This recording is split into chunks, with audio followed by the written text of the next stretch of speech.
किसी समय की बात है, एक राजा ने अपने दरबार में पंडित जी को पूजा पाठ के लिए बुलाया। पूजा के बाद राजा ने पंडित जी से 3 जटिल सवाल पूछे। 1. भगवान कैसे दिखते हैं? 2.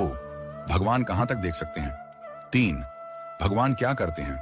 पंडित जी थोड़े सोच में पड़ गए और बोले, महाराज, इन सवालों के उत्तर देने के लिए मुझे थोड़ा समय चाहिए।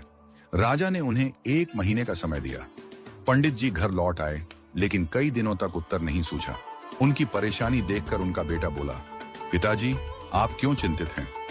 पंडित जी ने उसे राजा के सवालों के बारे में बताया। बेटे ने आत्मविश्वास से कहा, पिताजी, आप चिंता न करें, मैं इन सवालों का उत्तर दूंगा। अगले दिन दोनों राजा के दरबार में पहुंचे।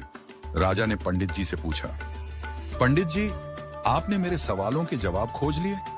पंडित जी ने कहा, महाराज, मेरे बेटे ने इन सवालों के उत्तर देने का जिम्मा लिया है। राजा ने पूछा, तो बताओ, पहला सवाल, भगवान कैसे दिखते हैं? पंडित जी के बेटे ने मुस्कुराते हुए कहा, महाराज, कृपया एक कटोरी दूध मंगवाइए। दूध लाया गया।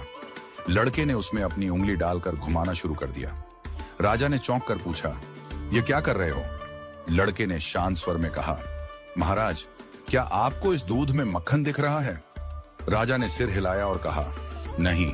लड़के ने उत्तर दिया, मक्खन इस दूध में ही है, लेकिन उसे निकालने के लिए दही जमाकर मथना पड़ता है। ठीक वैसे ही भगवान हर जगह हैं, पर उन्हें देखने के लिए ध्यान, साधना और सेवा का मंथन करना पड़ता है। राजा ने मुस्कुराते हुए कहा, अच्छा उत्तर दिया।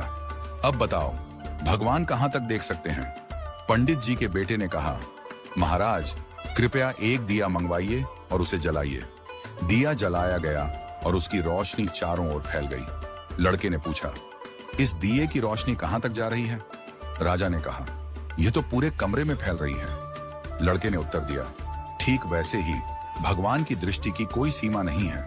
जैसे इस दिए की रोशनी हर दिशा में फैलती है और सब कुछ देखती है, वैसे ही भगवान भी हर जगह सब कुछ देख सकते हैं।